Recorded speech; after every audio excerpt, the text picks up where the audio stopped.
whatever they are, electric or wind power or hydro. They put the power on the system. It goes on high voltage lines. It will hit transformer substations. That'll reduce it down to distribution voltages, which are the voltages that come into your home. So it's usually running at 500 kV, which is what this line is, and it gets transformed down to into your house where it's 120 volt. Next slide. For this line, this would be a typical structure type. It's going to be the big lattice towers. They can be anywhere up to 180 feet tall. The right-of-way width for these lines generally is 250 feet, which means that nothing can be built, no structures can be raised within 125 feet of the center line. That's typical. There are adjustments made from there, but that's pretty typical. Next. We've already gotten some questions. I mean, in general, our routing study is looking to optimize the things that are already out there on the landscape. We'll parallel lines wherever we can. We have a lot of directives from federal agencies and state agencies to kind of co-locate lines. We're trying to parallel existing roads. So everything we're doing is in order to attempt to reduce the overall impacts of the placement of this line. And that's what we're doing as part of our routing study work. Next slide. These are the areas that we're taking a look at during our routing study: land ownership, scenic views, floodplains, cultural impacts, environmental factors such as endangered plants and animals, engineering factors such as constructability, river crossings, things like that. All of these are taken into account when we do a routing study. This shows where we are in the project. Currently, we are really at its inception. We are just beginning the routing studies, and we're trying to get out in front of the communities and let them know, because it's going to be a big line. It's going to have a significant consideration by the communities as a whole. So as part of our effort for our routing studies, we're doing a lot of public outreach, or there will be public outreach planned.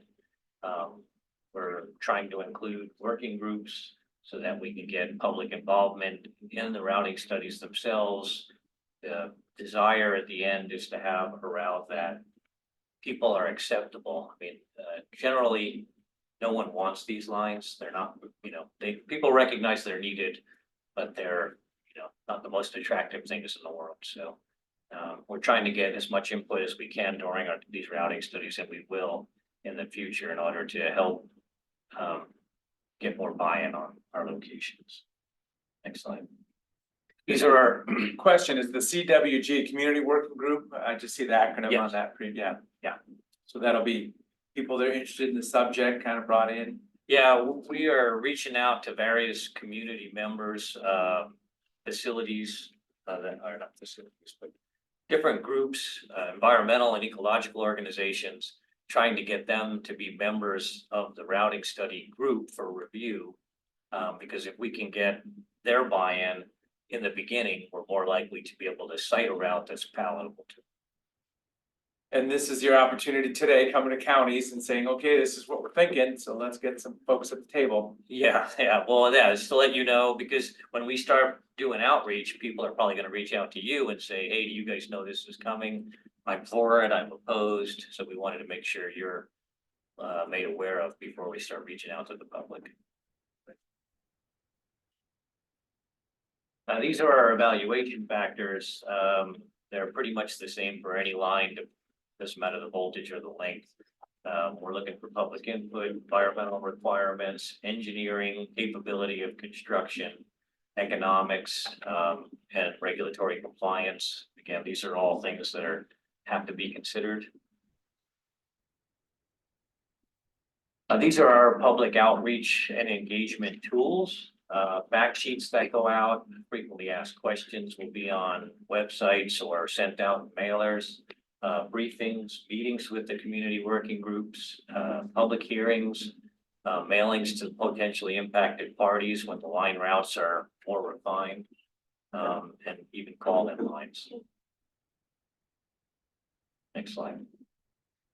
These are the high-level permits that are likely to be required. FSEC, of course, is going to be required for the state.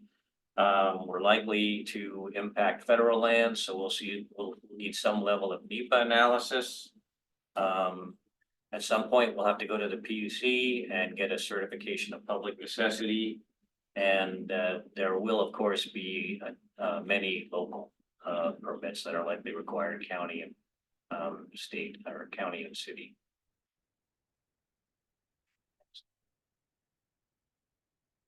This is the current desired schedule. Like I said, we're in the routing study now.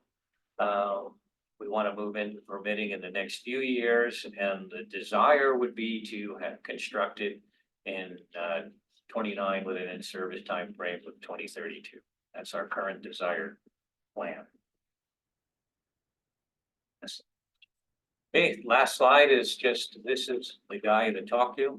If you have any questions or calls, you can send them to me. I'll answer whatever I can for you or get you answers.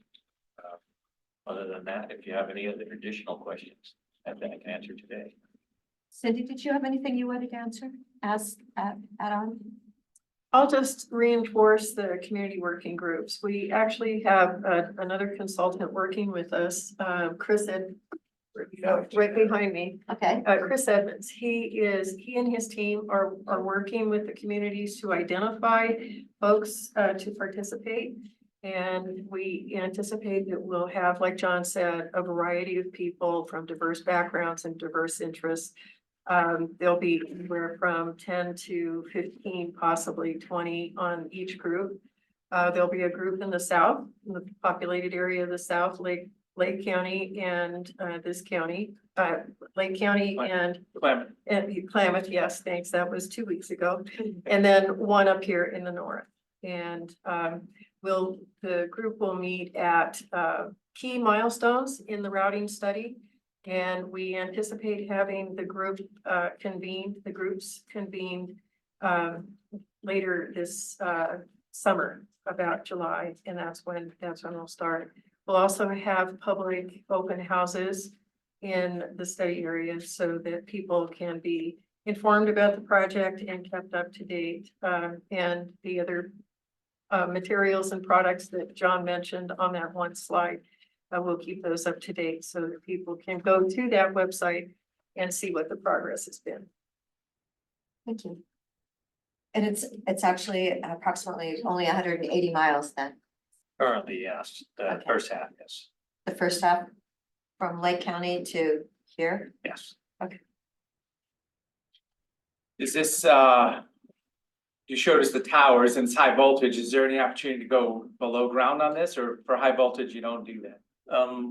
We don't for numerous reasons. The cost is pretty exorbitant for undergrounding lines. And we have a responsibility to keep the rates as low as possible. And since the construction of this is something that could be sought back in rates, going underground would impact rates. Additionally, the environmental impacts, I know most people are looking at just the fact that I see this line for the rest of my life. The environmental impacts in undergrounding a line are pretty significant, and they are long lasting. And I mentioned this, especially when I'm down in Cape Falls area. I started this work I started in the group I'm in about 10 or 15 years ago, and they were doing the gas line through down there by Berlin. And I watched them put in the construction, and I can go today and I can still walk you right to where they are, because the impacts from undergrounding that pipeline were so severe that it's still not recovered. And it would be worse for undergrounding a line like this. Additionally, maintenance of an underground line is specialized, and it's people we don't have. So any outages of a line of this nature that would be undergrounded would be extended, because currently we'd have to go to the East Coast in order to get the people who are trained to repair underground lines. So there are a bunch of reasons why we don't do it. I don't ever want to say it can't be done. it's just not, it's not the right thing to do for us. Can I just add something?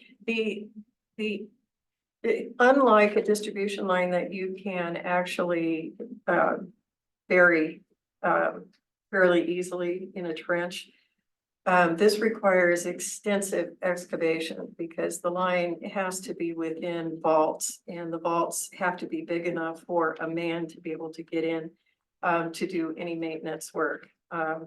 And so the excavation is very deep. And it's very, very wide and it's very impactful. And there has to be a minimum of 36 inches of cover over the top. So it's pretty intrusive and invasive. Yeah, I could just see somebody asking that question. Oh, yeah. Oh, no, It's a common everybody one. always do, because Yep. they do, they look at their distribution lines and they think, well, you put them in there on the cities all the time, and sure, 12-volt lines or 11-volt lines, yeah, it's really easy, but 500 kV lines is a whole different animal. It's also not all underground. There are above ground splicing structures, so it's not all underground. Yeah. So. Along those same lines, you say you're going to look at other corridors designated for linear facilities. Is this compatible at all with irrigation canals? There is a tremendous amount of canal piping that is happening in the Central Oregon region, and I'm just wondering if, the structure that you showed us, it's pretty hard to imagine putting that on top of an irrigation canal, but there is. Well, yeah, the structures wouldn't go on top of any existing pipeline type facility like that. We'd have to be offset. And we would span canals themselves. We'd span rivers, span canals. So the structures would be sited in a way that would not damage or impact the operation of existing facilities. Right. I think you just answered my question. I was just trying to, because the canal rights of way, they're not probably 250 feet wide, so. It might be 100 feet wide, but No, they're easily spanned. We've spanned them regularly. you even travel in parallel. It's possible depending on where they are and where the route is.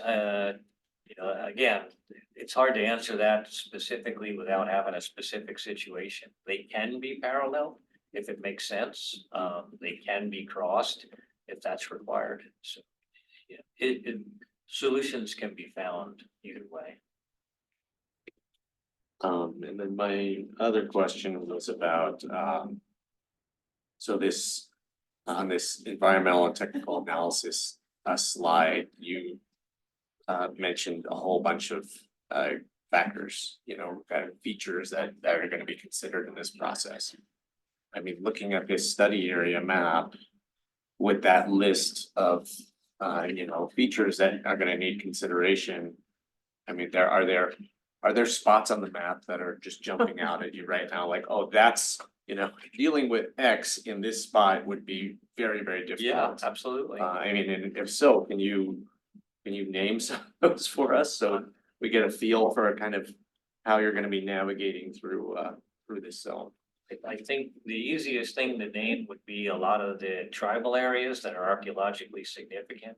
So down in the Chiloquin area, there's archaeological significant land to the tribes. And so when you know that from a tabletop study, you do everything you can to avoid it right from the get-go. There are also, any wetland, any significant forested area that's considered or marked pristine by the state that jumps out. What other events? Airports. Airports and well, let me just mention that we're in the process of collecting the data for this entire area. It's a GIS exercise. And we pull data from the agency websites. We contact the agencies for their data. So when you see the map, eventually it will be covered with existing and future land uses. We'll be showing examples of the what the effect could be on the landscape from scenic values. We'll be identifying, all of the protected species areas, critical habitat, conservation areas, floodplains, wetlands, water crossings, of course, and cultural resources are very sensitive. Most of the resources can be mitigated.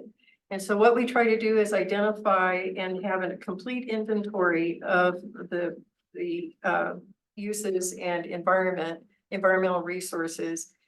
And then we identify the sensitivity of those. And the more sensitive, the more we stay away from those. And we look for the opportunities, like John said, to parallel existing linear facilities, whether they're transmission lines, pipelines, roads. And we try to, we look at areas that are more compatible with that kind of use with the transmission line. And then we have to look at the impacts that the transmission line could have on those resources and land uses. And once we do that, we're able then to identify mitigation measures to mitigate or reduce those impacts. So it's a very long process and it's pretty tedious. But right now, we're just in the phase of providing that or pulling together that inventory of resources. And we really don't have a good idea yet of where those opportunities are, but we're working on it and we should have some information shortly. One of the good things that comes out of the community working group meetings, when we meet with them, we actually have the maps that she's referring to that, to my mind, are basically color coded, because one of the questions we get in any public meeting is, well, why can't you go here? Why can't you go here? And those maps that will answer your kind of questions, where you look up and you see tons of red, and that's explained, can't go there. It's not that you can't go someplace. It's that there are numerous problems trying to go there. Here is yellow, where it gets easier to cite, and here are green, and here are the reasons they're green. And when you get those graphics to these working groups, people are more aware that, oh, you really are doing a lot of work to try to get the line to go in the least impactful area. But, you know, as I always mention in any public meeting, there is no non-impactful area. So you're always going to impact something. So we're trying to find through our efforts the least impactful, and we will have maps, as Cindy said, that kind of show that graphic. And it helps too to have these community working groups, because these are the people who live and work in the area and they understand the land, and they can provide the insight to help us with these alternative routes that we come up with. And we'll have open house meetings, public open house meetings for people to come and look at the alternative routes. And then we'll have another set later on for them to see the progress that we've made. And we'll ask for input from them, because again, these are the people that live and work in the area, and they can provide the insight that's important to the study. Further questions then? Thank you, Cindy. My last question would be, so this preliminary schedule with the routing study, you know, being last year and this year. So the maps that you were just describing with the red, green and yellow areas, I mean, when might we be seeing those? I would say mid-year or fall. It takes quite a while to pull all of the data together and identify those constraints to routing and opportunities for routing. Okay, thank you, John, Cindy, and Chris. Appreciate having you here today with us. Thank you. Thank you. We'll go to item number 2, work session in preparation for our public hearing. Thank you so much, Nicole.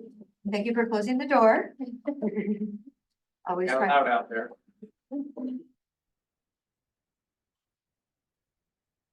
Sorry. Oh, not at all. All right, good afternoon, commissioners. For the record, Nicole Mardell, Senior Planner, Deschutes County Community Development. And I'm here this afternoon to prepare you for a public hearing on next Wednesday, April 10th, to consider our comprehensive plan update, the Deschutes County 2040 plan. So the purpose of this preparation session is to give you just a brief background. We'll have a much more extensive presentation during the public hearing, but also to gather any questions that you may have that you'd like us to address at the public hearing. And then also we've heard some interest from commissioners on scheduling some additional public hearings beyond April 10th. So we'll get some direction from you today on those as well. So my brief background, kind of just the highlights. Of course, this is our guiding policy document for growth, development, and resource protection for the rural county for a 20-year period. This has been the culmination of about 2 years of work alongside our consultant, MIG. They've done a really excellent job throughout the process. And at the core of this project was an opportunity to have extensive community conversations. So very rarely in our planning processes can we talk holistically about a lot of issues that pertain to rural community members, things like housing, to natural hazards, to economic development, et cetera. So at the core of this process, we really did as much as we could to get out in the community and talk to people. Our planning commission was very involved in this process as well. So throughout crafting the document, they were really in the meat of it, reviewing our 2010 plan, goals and policies, reviewing the public comment that we had received during our open houses and engagement events, and providing recommendations to us as staff and the consultant on how things should change. And in particular, they were really focused on ensuring that this was a really balanced plan. So the planning commission, and you probably have seen it in attachment A and some of the items in the memo that I provided, they really wanted to ensure that this plan didn't have any winners or losers, that all of our policies were really balanced and representative of the variety of perspectives that community members have in Deschutes County. So with that, they also were very involved in our initial public hearing process. They led 3 public hearings and 4 deliberations meetings. And that ultimately led to a recommendation of approval of the plan subject to the revisions in attachment A. Some of these were revisions based on the public comments and also were minor edits based on some comments we received from agencies related to terminology. So for instance, Central Oregon Irrigation District provided some edits on best practices and how to describe their operations. Same with U.S. Fish and Wildlife and the Deschutes Historical Society. So with that, that all led to the plan that you see today, which is our March 15th draft. And I wanted to note that another one of our project goals was to provide an easy to read document for all community members. So we wanted a high school student, one of which did participate in our process, to be able to navigate this, as well as a seasoned land use attorney. So making it a nice resource for a variety of folks. Additionally, I wanted to note in our scope, we did not include any amendments or changes to the county's Goal 5 inventories, so those are the same. We've reformatted them to have the same font, essentially as the rest of the document, but otherwise no changes there. And we did not include any updates to our community plans. Those are better updated individually, just so that we can engage the community on those particular issues. Additionally, the TSP, as that was done through a separate process, you'll note in our transportation section, we just refer directly to that document. So with that, before getting into scheduling some potential additional public hearings, I wanted to ask if the board has any questions that you'd like us to address during the public hearing, or any questions about my presentation today. Oh, I have a question. Yeah. There's initials here, SHPO. What does that stand for? It's with the tribes? Yes, the State Historic Preservation Office should Okay, know. thank you. But that's a great note. I mean, I think when you write things out, I don't know, maybe it was ahead of it, but when I got there, I was like, okay, what is SHPO? Yeah, great note there for us to revisit, make sure we, spell Spell it that. out. Okay, thank you so much. I'll write that down. I got a couple kind of just words or terminology notes. I know we're just going into the public hearing, so just information. So for the attachment A that was provided, Planning Commission's work, and I want to thank them for all the work they did. Sounds like they spent a lot of time on this. So page 25 of our packet, I think, so chapter 3, Farm and Forest Land, it talks, the statement in the middle says use of rural reserves. So just, I don't, the terminology, I don't have a good feel for what that is. So it's a definition of rural reserve. So it says work cooperatively with irrigation districts, public agencies and representatives and landowners to promote and support agricultural uses and operations in including through use of rural reserves. Is the definition of what that is. Yes, so rural reserves comes directly from our Oregon Administrative Rule. It's an option that we have as a county working with cities. So the city has an urban growth boundary. They have the opportunity to select urban reserves, which would be their 50-year land supply. And then there's also the opportunity for rural reserves, which is looking at a farther, I'm looking at Nick because I know you're familiar with this. Where you're looking at a bit farther. In Deschutes County, I don't believe we've ever taken advantage of that, and it is a pretty complicated process, but there was some interest in potentially exploring that option. Sure. So urban reserves is where future growth will occur, rural reserves are where it won't occur for 50 years. So the Portland metro area, for example, adopted both urban reserves and rural reserves. The rural reserves are going to be those farmlands around the metro area. And this language, the rural reserves, were actually added in the 2010 update when Peter and I were going through the process and planning commissioners expressed interest in. Let's just have a policy. I don't have that specific language in front of me, but it was something like consider rural reserves in the future or something like that. It was really general. Well, and yeah, so it's kind of like for commissioners, for readability, maybe it's a footnote, this is a state term in land use, because as I said, I just didn't have a way to put it in context as I was reading that paragraph, that's all it was. Because I understand the concept now.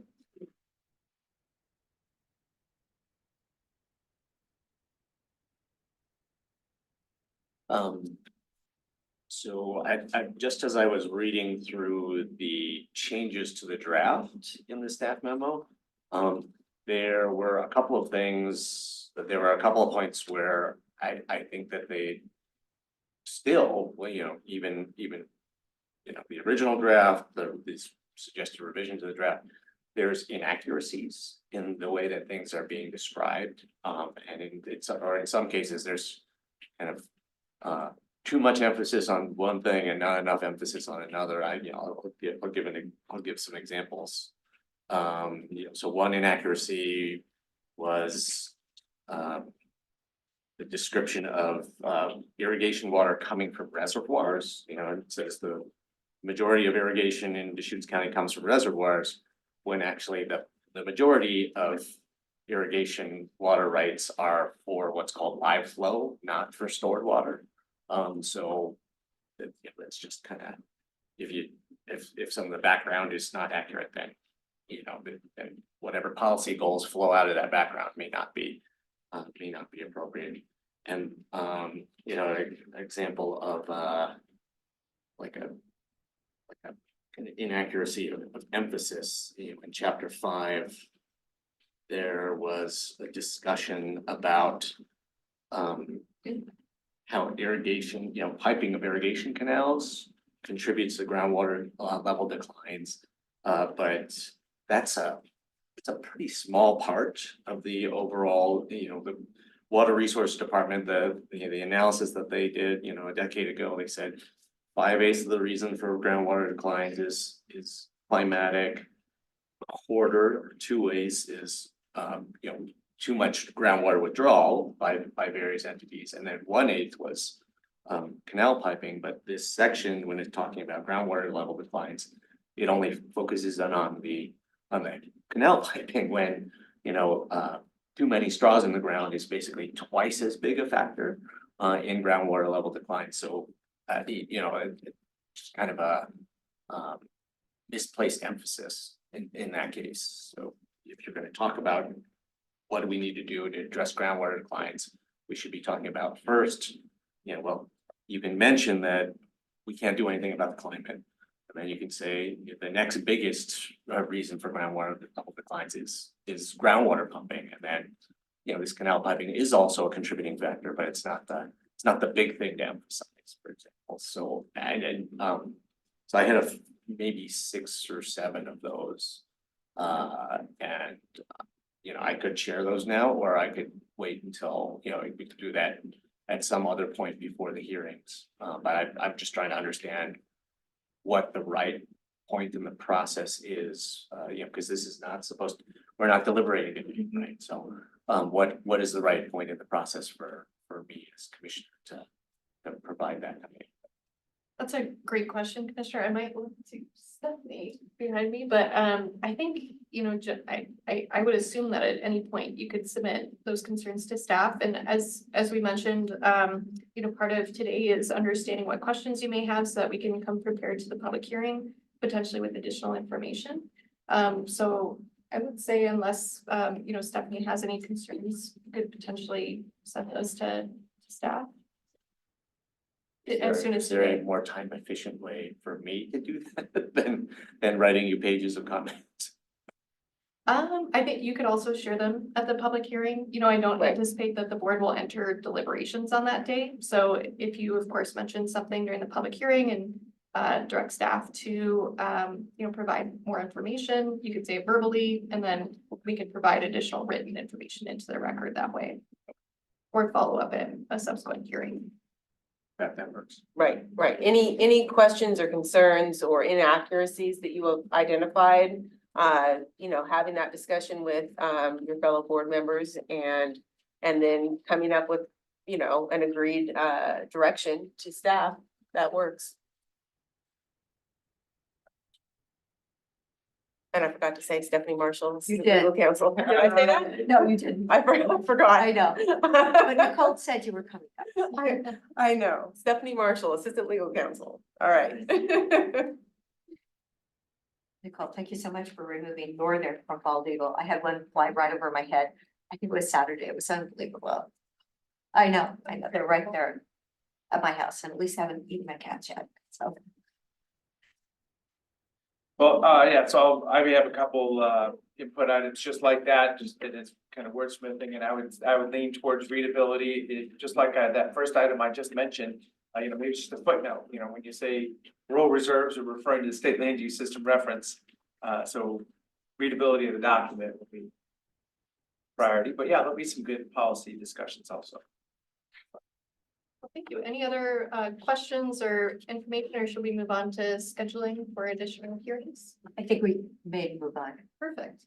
So, yes, we heard from commissioners that there's some interest in providing some additional hearing opportunities out and about in the county and additional locations. So I've been working with Brenda and some of our venues to identify potential venues and hearing dates and times. So we're proposing a hearing at the Sun River Homeowners Association Rec Center, the Shark, on Tuesday, April 23rd. And the board has a couple of options for hearing start time. It could either be at 2:30 p.m., 3 p.m., or 4 p.m. That would allow us to have about 2 hours for a hearing before those venues would need to close. Additionally, on Tuesday, April 30th, there's an option to have a hearing at the Sisters City Hall. Similar start times for those 2 p.m., 3 p.m., or 4 p.m. And we were hoping to hold these hearings in April because we know that you'll start the budget process in May, so we assume that you'll be very busy. But just wanted to offer those for your consideration, but happy to hear if you have other ideas for venues or if other dates and times work better for you. Do you feel that that early or mid-afternoon is gonna work for the community that wants to testify? I think it's providing a nice option. Our planning commission hearings, of course, are always in the evening. They're 5:30 p.m. typically beginning. And you'll be having likely a morning hearing next Wednesday. So I think it provides a nice opportunity for folks who have a break midday, or, we have heard from some folks that they are able to, take a break from work and attend. I think during the psilocybin hearing, we did have an afternoon hearing that was well attended.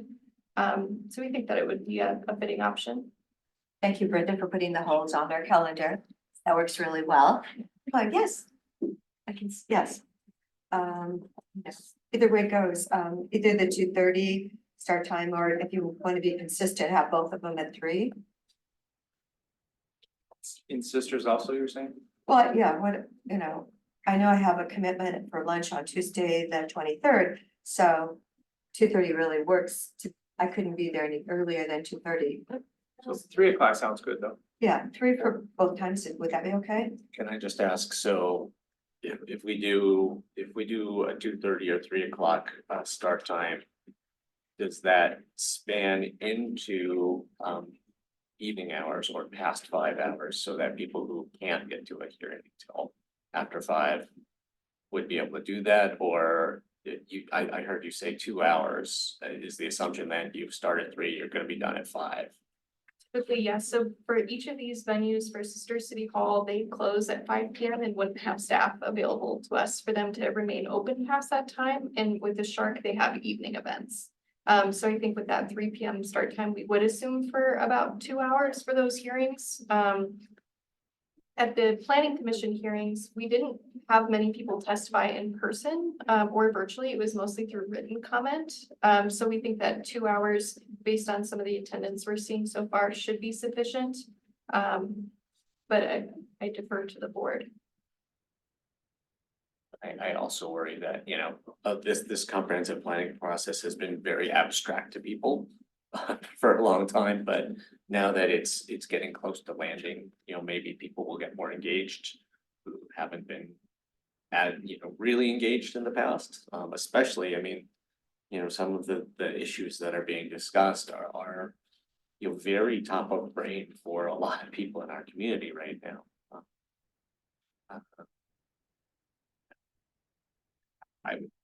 I would like for people to be able to come after 5 p.m., but I appreciate that with these couple of venues that you've reserved, it doesn't sound like that's possible.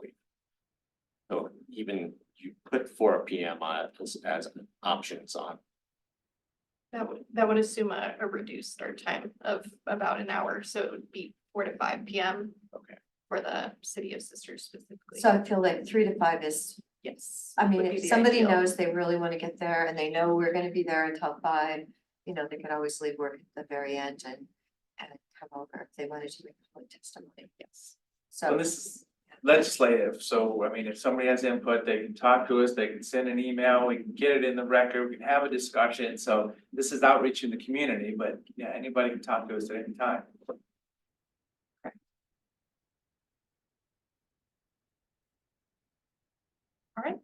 So it sounds like we'll move forward with a Sun River Shark hearing on Tuesday, April 23rd, starting at 3 p.m. and the same for a Sister City Hall hearing on Tuesday, April 30th at 3 p.m. Excellent. Well, thank you very much, commissioners, and look forward to seeing you next week. thank you. Oh, and thank you again for coming back to the county. I don't know if I told you that this month. It's first of April, so Well, thank it's a you. big project, congratulations. We're getting Yeah. there. Thank you, commissioners. Appreciate having you. Okay, item number 3.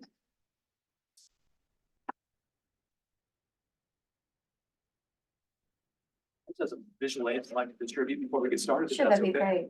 Thank you so much.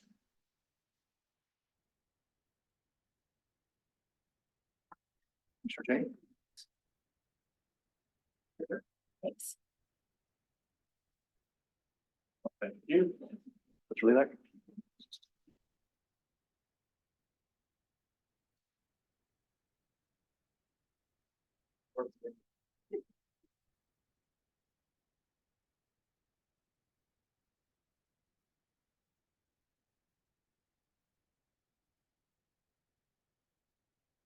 Good afternoon, Commissioners. For the record, I'm Daniel Miller, Associate Planner with the Planning Division. The item we are here to discuss this afternoon is a work session item to prepare for a public hearing on Wednesday, April 10th. The proposal is for a commercial activity in conjunction with farm use in the multiple use agricultural zone. Some background on the location and the proposal: the applicants, Dwayne and Dina Barker, requested a conditional use permit to establish a winery. The request also includes a site plan review for the winery and the associated uses. The property is located at 20520 Bowery Lane and is just north of the city of Bend. The proposal includes the conversion of an existing barn for small-scale wine production and wine storage. There's currently a vineyard on the property and no new buildings or structures are included in this request. The approval would include the production of up to 2,000 cases of wine annually, as well as hosting wine-related events, wine tasting, wine dinners, and other wine marketing events. About the hearing officer decision and approval, briefly, the Deschutes County Hearings Officer rendered a final decision approving the applicant's request for a conditional use permit for the winery on January 2nd of 2024. The staff memo outlines some of the important aspects of this decision. The appellant, Toby Bayard, submitted a timely appeal to the hearings officer decision on January 9th. The appellant requested the board initiate a review, conduct a hearing to evaluate a number of issues, These are also outlined in the staff memo.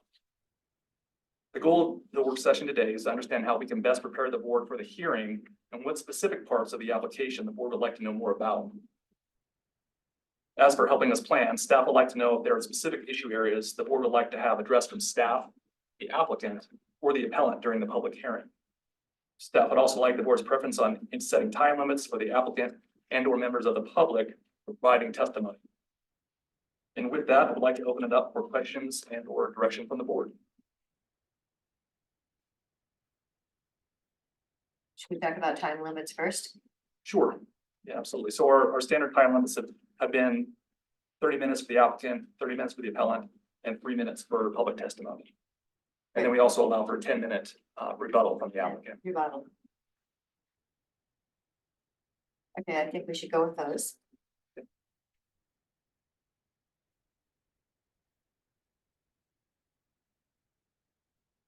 So issue on appeal, the ORS 215452 about EFU zone. You know, I can do my homework, but maybe touch base with you or whoever can help me kind of understand the big picture. Because I just think about that as relative to other counties in the state of Oregon, you know, maybe this is how we'll be having to learn about this. It kind of fits into the second item too, refer to MUA 10 zone properties. So just doing a little bit of homework on that. Okay. Or, I mean, starting point for deliverable is, you know, the record where it mentions that from the hearings officer, and then just I can run with that and learn about it. Okay.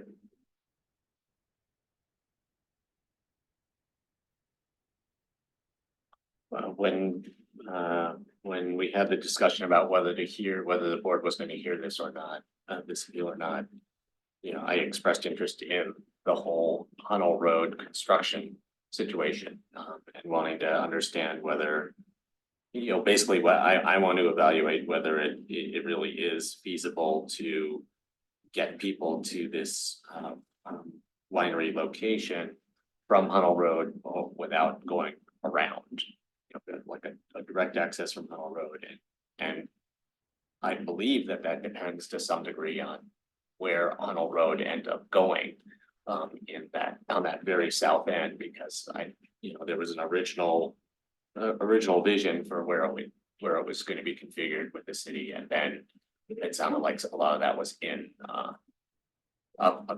went back up in the air. And it was uncertain what the new alignment of Hunnell Road was going to be. So I would definitely like to have that information for this hearing. Sure. I did reach out to the Deschutes County Road Department, and the projected timeline of March 31st being completed with Hunnell Road has been extended to May 31st. But I think to your point, Commissioner Chang, I can go back to the road department and ask for specifics just to make sure that the appropriate access is there. Well, I mean, there's also this question of, I mean, I'm not quite sure where County Hunnell Road ends and where City Hunnell Road begins here. And it was the City Hunnell Road piece that was potentially going to be completely moved.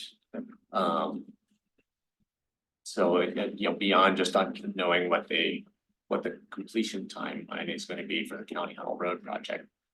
What I would really want to understand is what's going on with that, all with the city needs. Okay.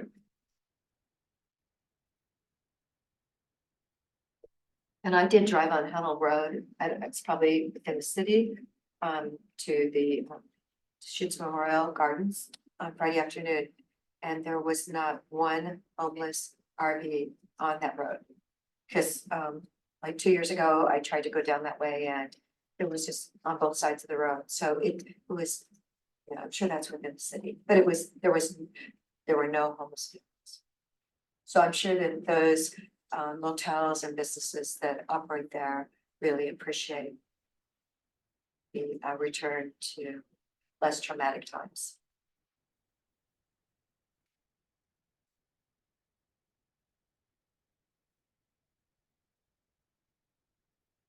Are there any other questions? This is not this Wednesday, but it's the following Wednesday. Correct. Yeah, this is set up for Wednesday, April 10th. And there were 33 conditions with the hearings officer, were there not? There were quite a few, yes. Yes, 33, so. That was rather unique, wasn't it? It was, yeah. As we discussed in the consideration here, I think we'd like to have a little bit more definition around those conditions of approval. So I'll be crafting a staff memo and I'll include those conditions of approval in the staff memo for your review. Okay, great. And yeah, looking at this map, I just remember that, all the questions about the water uses and, water rights that are available, and the water use in the area. Is there irrigation flow? Is it a ground pumping, whatever, just to understand all that. Let's say it's maybe in the record again, I'll go read more detail before we get there next Wednesday also. Okay, and just so there's no confusion, the map that I sent you, the aerial image that I sent you is correct. The site plan, which I included in the visual materials for today, this is their latest round of the site plan review. It's not the one that's been requested by the hearings officer. So just so you know what you're looking at. We would be anticipating another site plan review to address some of the specifics around those conditions of approval that were in the hearings officer's decision. So this has been evolved since the hearings officer decision, is that what you're saying? It's different? Not yet. This is Okay. this is the latest site plan review that we have. But as you're reviewing, if you review the conditions of approval that were in the hearings officer decision, you will see about how he talked about needing a revised site plan, which illustrated. That's what they've and done. depicted. Yeah, this is the site plan before that. Oh, okay. So this is one that was associated with the hearings officer decision. Correct. That was good clarity. Yeah. So then we're gonna get another one. We're gonna look to the applicant for that revised site plan. Okay, thank you. Any other? Do they have enough time to get it done then? I mean, by a week, I want to see the new site plan, the recommended revised site plan? There's a couple ways we could address it. I mean, the applicant certainly could try to provide a site plan at the time of the hearing, or we could have an open record period, at which time they have enough. They could put it, They okay, can put it- submit it at that. Yep. All right, thanks. All right. We'll look forward, if there's no other questions or concerns, we'll look forward to seeing you at the hearing next week. Okay, great, thank you.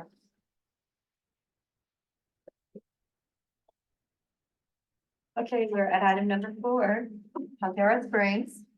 Haley, is that you? Yes. Good afternoon, Haley. Afternoon. For the record, Hallie King. Oh, I always said- Associate Planner. Yeah, Holly. yeah. Okay, No, sorry, okay, I have all these thanks. nieces named Haley, so. Yeah. Holly. No worries, interesting spelling. Yeah, again, for the record, good afternoon, Commissioners. Hallie King with Community Development. This item before you today is a brief work session item, really just to set the table for this Wednesday for this to return as a consent agenda item. And this is a new improvement agreement associated with Caldera Springs. This latest one is their phase C2 of their overnight lodging unit subdivision. And it's essentially to submit a bond for road and utility infrastructure improvements that they have not yet completed, but want to move forward with platting the lots. And I know the board, you guys have seen a few of these before, but this will essentially allow them to formally plat the lots without finishing those improvements. But obviously we have a bond that they'll eventually complete. And so staff has coordinated with the road department on the cost estimate and the bond amount, coordinated with legal counsel as well. This one's a little bit unique in that they're also, in addition to the 7 lots in phase C2, they're also including some unfinished improvements in phase C1. We're capturing that in this new agreement. And that, again, is going to be tied in with the phase C2, the bond amount.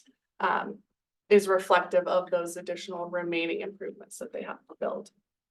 So question then, so Yes. there was a bond for the first phase.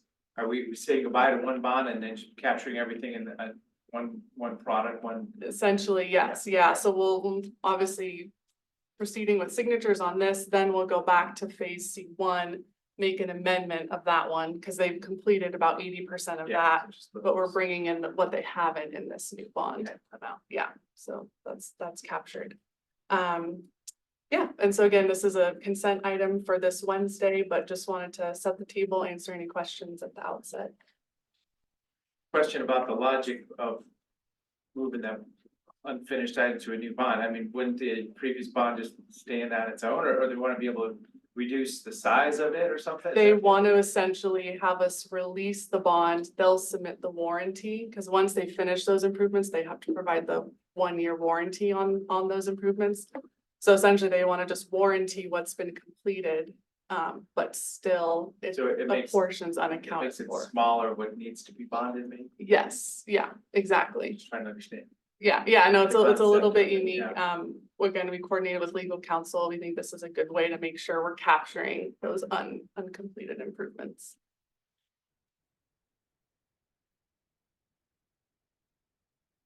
Yes, I'm hearing that the projects are going really well.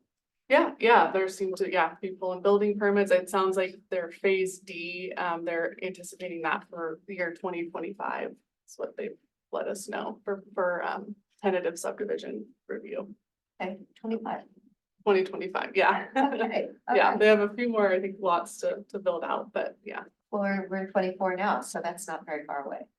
It's So amazing. Okay, Yeah, good. Wonderful. okay. Well, no questions. We'll see you on Wednesday. Yes, Okay, all Thank right, you so thank much. you. Holly. Yes. Yes. I will never forget again. I will write it down. Big All letter. good. Okay, item number 5. I see like the room was entered at the appropriate time. Thank you so much. Thank you, commissioners. For the record, Peter Gutowski, Community Development Director.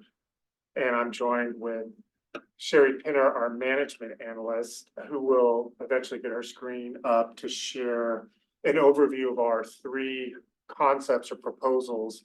But if I may, I wanted to just spend a couple of minutes in light of the Ben Bulletin had an editorial about this topic on Sunday, and KTVZ also had a piece this morning. So just for anyone who's listening, I think it's important just to explain kind of what our expectations are today, how we got here, and just provide some clarifying remarks. So today, the Community Development Department is seeking direction from the board as it pertains to a budget proposal for fiscal year 25. We're going to present 3 options for the board's consideration. Each one relies on fee increases and a bridge from our contingency funds, specifically Fund 300, which is our reserve fund that covers all the divisions except building safety and our electrical program. So CDD right now is experiencing some structural budget challenges as a fee-dependent department. And this is a reflection on conservative budget estimates over a 5-year period. And we have a shortfall of approximately $1.4 million that is a part of our budget proposal is being made up again through fee increases and a reliance on our reserve funds. I want to underscore that CDD's budget is not vulnerable immediately. What we wanted to do, and this is based on, it's hard to predict the future, it's based on a 5-year budget estimate.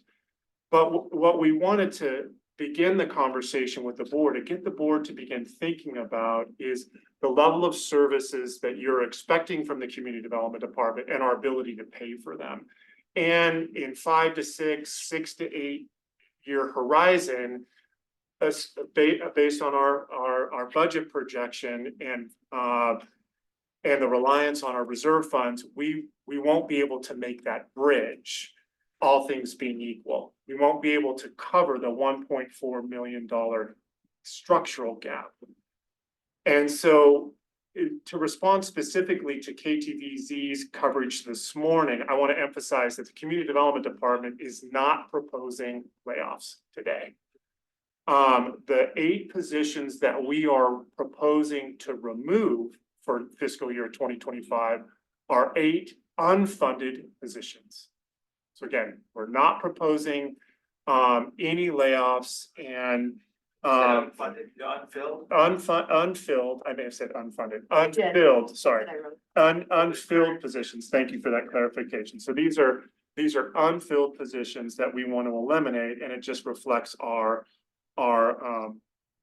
budget challenges. And then in light of the bulletin's editorial, if you would like, very briefly, I can give you some context in terms of what it would mean in terms of level of service reductions in the event that we didn't have a bridge to cover that $1.4 million gap. So this will just take a second. Please. Okay, so $1.4 million equates to approximately between 7 to 8 FTEs. And if we were required to eliminate them, it would impact long-range planning, current planning, code enforcement, and possibly permit technicians. And I want to recognize there's no easy options, and this is just an example. It's not something that I'm proposing now, it's just to put it into context. And we would, of course, we ever found ourselves in a position like this, I would be looking for board direction. Because we're very lean right now, and this has significant service impact. So long-range planning, to start there, currently has 3 FTEs. A fourth, Tarek Rawlings, who you've had the privilege of interacting with on the transportation system plan, starting in 2025, his position will be paid for from the road department. So separating Tarek, we have 3 FTEs today. If we had to deal with a $1.4 million structural deficit, we would go from 3 to 1. So what does that mean? We would basically have one planner who would be responsible for coordinating with our cities. There's the ability to take on one annual long-range project. And then, if possible, as we would fill it in, annual housekeeping amendments. So 3 to 1 in a county that's one of the few counties in the state of Oregon, certainly of our size, that's still growing. Current planning would go from 7 FTE to 4. And what that would mean is I would recommend eliminating our performance measures for current planning.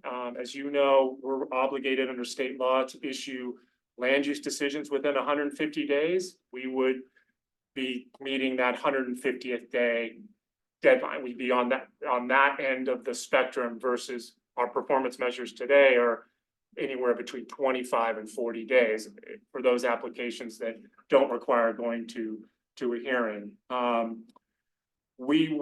Customer inquiries, pre-application meetings would be delayed. Applicant initiated plan amendment zone changes, which are not subject to the 150th day, and applicant initiated legislative amendments, we would figure out how to process them ideally semi-annually, but probably annually, just based on our immediate demands. Lastly, code enforcement, which currently we just hired a 4th code enforcement officer. They start on May 1st. We would have to go from 4 to 2. And I would be interested in having a conversation with the board in light of that.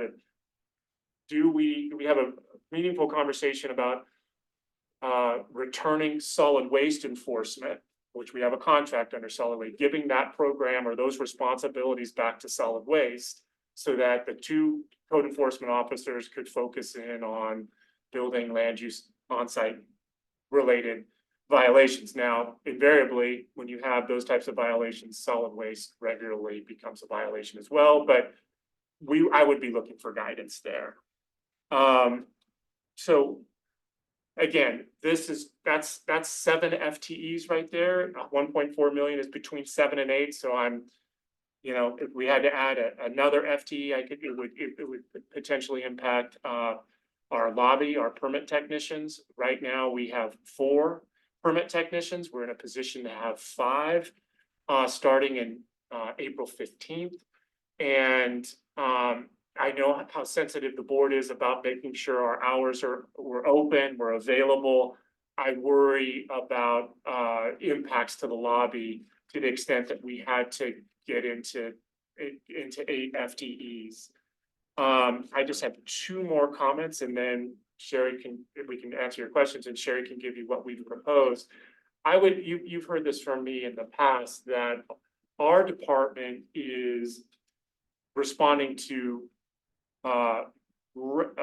significant inquiries from the general public for pre-application requests, just vetting potential projects, as Commissioner DeBonne and I dealt with on Friday, demands that come with an operation and maintenance program with our alternative treatment technologies. Much of that work, which is a necessity, doesn't immediately translate into development activity.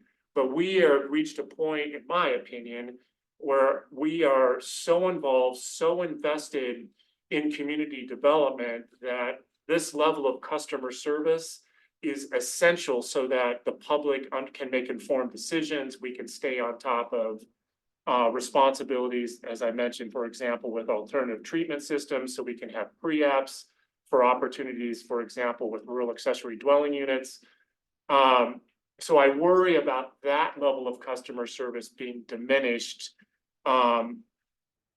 with, by having a challenge of building that bridge to this kind of $1.4 million structural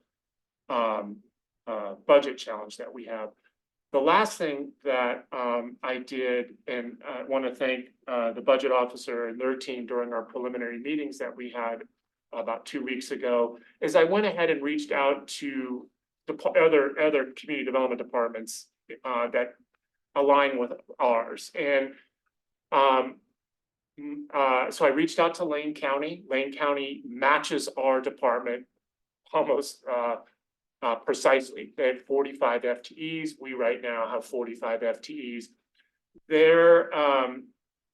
have a $2.1 million supplement to the fees that are generated by land use applications and building valuation. That supplement comes from lottery funds and other sources.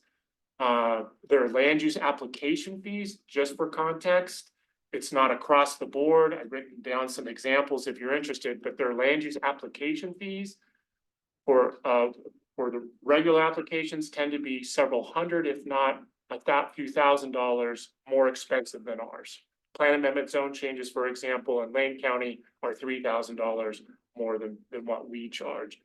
The other county, just for comparison, it's not a perfect one, as well as Clackamas County.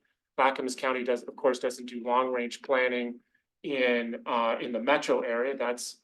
Those responsibilities are absorbed by that regional government, but their funds they have supplements through general fund. So we are unique here in terms of from what I understand and the research that we have done. Deschutes County's Community Development Department is the only county department in Oregon that really tries to be fee dependent. And so I just offer that for your perspective. Again, more than anything, we want to just begin having a conversation about having you think about the levels of services you expect from CDD. And I'll just reinforce and then stop, is that we're not in a budgetary crisis now. It's just we're aware of this kind of budget vulnerability or structural challenge on the horizon, 5, 6, 7, 8 years, assuming our budget projections, which are conservative, were to be somewhat accurate. So thank you for giving me this Well, opportunity. 2009-10, there was subsidies for the department to keep it rolling during a recession, right? I mean, any reserves that were gone, and then all of a sudden it was general fund keeping the doors, keeping the level of service where we wanted it, I guess, is when I got started on this. So I mean, it has been done before. Now there's reserve, generally we're writing it down for a while here. I think it's going to come back though. We have to dial this in, but I mean, development activity, it just feels like it's a narrow path that's going to open up here at some point, but in the city of Bend and La Pine, there's gonna be a lot of development, which isn't us. But yeah, I don't know. I don't know exactly where that's gonna go.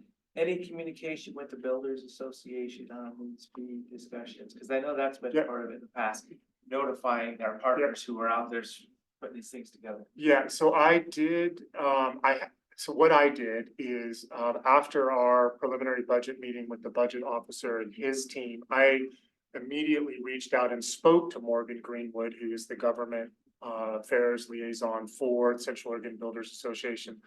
Let her know of what we were gonna be doing to prepare for this meeting, and a forthcoming memorandum that Sherry and I worked on that weekend, and then to put us in a position a week ago to make sure that we had adequate time to get this information to you. As soon as this information was uploaded, which occurred on last Monday, I called Morgan and just let her know that it had been uploaded. And then, the conversation that I had with her, which was the Friday before, she was aware of it. I think she was likely on a early spring break. She has younger children that she's chasing around. So she was acknowledging that she was gonna be reaching out if possible to the board. I don't know if that has happened, but we wanted to be as transparent and forthright as possible. So that was the outreach that we did as soon as possible. We've just got a good history of communicating back and forth, because they're representing a lot of people out there doing Absolutely. projects. Absolutely. Yeah, so I told Morgan that I was available, Sharon and I were available, which was last week, if she had any questions, and I suspect she was distracted hopefully by something that was enjoyable for a spring break vacation, but those are the efforts that we did. Sure, do you remember how many employees we had in March of 2021, or Peter? I'm just wondering It would how have been, many, it would have been less than 72. I know we had 72 in January of 2023. okay, but what about in 21? Okay, so what did you say, 73? 72 in January of 20. Okay, so we considerably gone down. And what we did, and credit to Sherry and her monitoring of the budget, is in the start of 2022, calendar year 2022, we started seeing revenue adjusting. It was actually, we were seeing less revenue in relationship to some of our expenditures, and it just so happened that over the course of the next 18 months, we had a number of employees that had opportunities that took them elsewhere from our department. And so we had natural attrition that really contributed to kind of helping us kind of right size our budget to where it is today. It wasn't everything. We had to make some tough decisions in the last fall, but had we not had natural attrition at the rate that we did, we would have had to make some even tougher decisions to get our budget in a situation where it was somewhat right-sized. Quite some period of time, we carried a good number of FTE that were unfilled, so anywhere from 14 to 16 Right. for quite some time.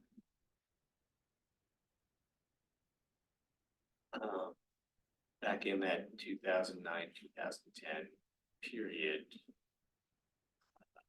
when we reached a point where county general fund was really needed to stabilize the department, what were staffing levels like then? It went as low as 28 FTE. And I want to say it was right around that time period. So the combined reserve funds and then also general fund to correct that situation was about 11 point something million. About half of it came from general fund, half of it came from reserves. And I would add that at the time we didn't know that we were entering a great recession. So from what I understand, there was this, we were burning through our reserve fund thinking, oh, this is just a mild recession, only to find out that it was much more significant. One of the things that, and this has been communicated, I think, to the board in the past, is one of the things that we benefited from when we had 28 employees is that the employees that were able to be retained had significant institutional knowledge. People like Yeah. Paul they do a lot of Blickstadt things. and others. We also had contract employees, and the one that I have made mention to is we had Commissioner DeBonne, you'll remember Dan Haldeman. And Dan Haldeman happened to retire during the Great Recession, and he was interested in coming back for contract. So he wasn't technically an FTE, but Dan Haldeman, for Commissioner Chang and Commissioner Adair, he was once the manager of our on-site wastewater division. So it would be like cloning Todd Cleveland.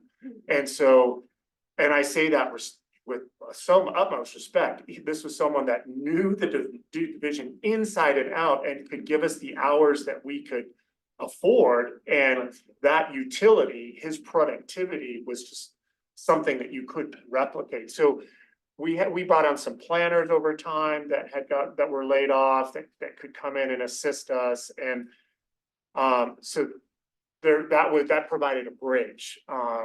And they weren't technically FTE, they were under contract, and we could manage as we slowly climbed out of the recession. We eventually could terminate those contracts and then bring FTEs back on, but they were instrumental. I can't imagine not having someone like Dan Haldeman during in a period like the Great Recession, where we could just lean on him with the few staff that we had for those responsibilities.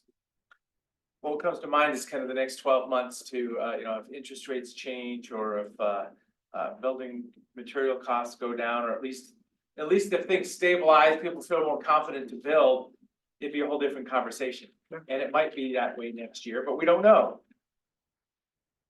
Yeah, we are not, we agree. We are also want to be optimistic that indicators and factors will change. And I think this might be a good segue just to share with you the three options that we wanted your consideration.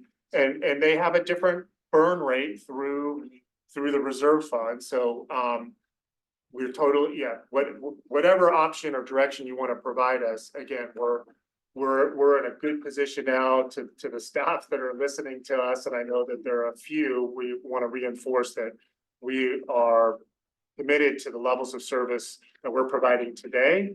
As we head into fiscal year 2025, this is just a conversation that gets kind of in that longer horizon line of 5 to 7 years approximately. And I think it's also important to note that when we talk about concerns about the reserve fund balances, we're really talking about Fund 300 majoritively, because that is the reserve fund that will fund the general TDD departments. So that's admin, coordinated services, planning, on-site, code enforcement. So you guys know that through Deschutes County Code, we are limited on how we can raise our fees. So then we're very limited on how we can replenish that fund. So that's really our concern. The building safety reserve has quite a high balance. And so in the future, if there is an event where they need the increases, we're actually going to spin that down. So we're all in agreement on that. And then the electrical division is kind of bouncing around with a little bit of reserve, but not the full target that we have. So you guys know that we have an internal reserve fund policy where we're targeting anywhere from 12 to 18 months of reserve. So the electrical is certainly not that high, but they're spending some of it this year. So really it's the general reserve fund, the electrical reserve, and building safety will not necessarily be part of this conversation, but there will be some of the calculations that include their reserve fund transfers.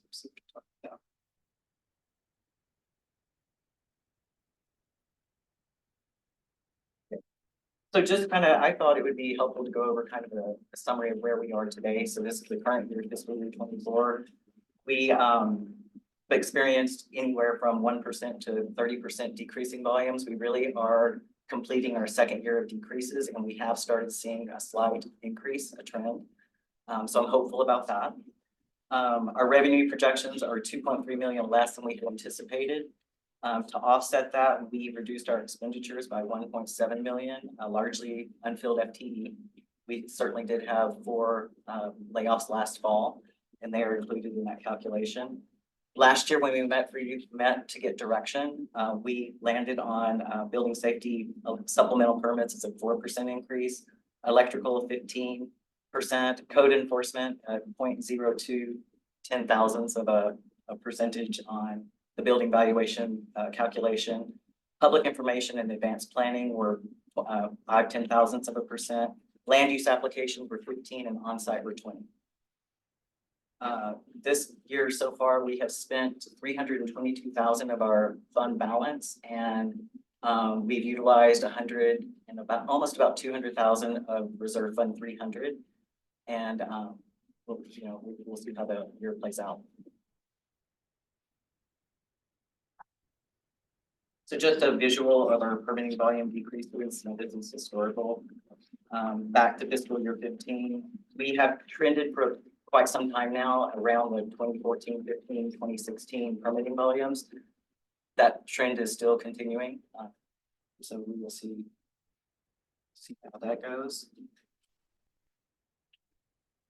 So fiscal year 25 budget highlights. So we are building in anywhere from a 0 to 3% increase. What we are seeing is a turn in our site evaluations, which you know is an indicator of future development. And so far right now, the number of site evaluations that we are ahead when compared to last year are all related to ADUs. So every single one of those is related to ADUs. I think land use has received 9 applications and we've issued 1 dwelling permit for an ADU. We have 3 that are in review. So that book of business is taking off, if you will.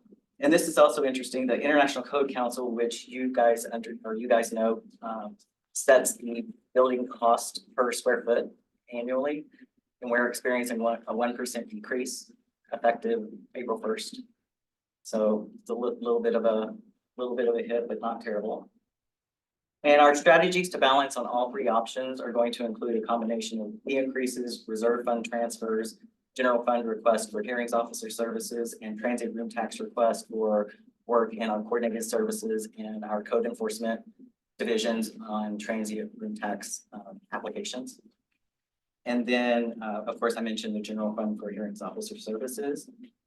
Our expenditures, so since January of 2023, we've eliminated 14 FTE. They were unfilled. And we're going to reduce 8 additional unfilled FTE as we go into fiscal year 25. It should leave us with 50 remaining FTE, and it's my understanding that as of today, 3 of those 50 are currently unfilled. So we do have some strategies to not hire those remaining 3 positions until we feel like that they're sustainable. Of course, our expenditures include the 4% COLA, 15% health insurance cost, interfund charge increase, step increases in general inflationary materials and services, and our hearings officers. And I can tell you that our materials and services budgets are very, very thin. There's not a lot of, we haven't budgeted a lot to travel to conferences. We're really trying to be as efficient as we can with how we spend the resources that we have. So, if it, as Peter alluded to earlier, if it comes down to needing to reduce budgets, there's not a lot of room in materials and services. Any questions?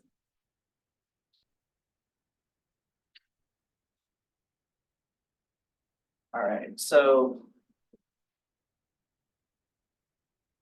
And this, I think, is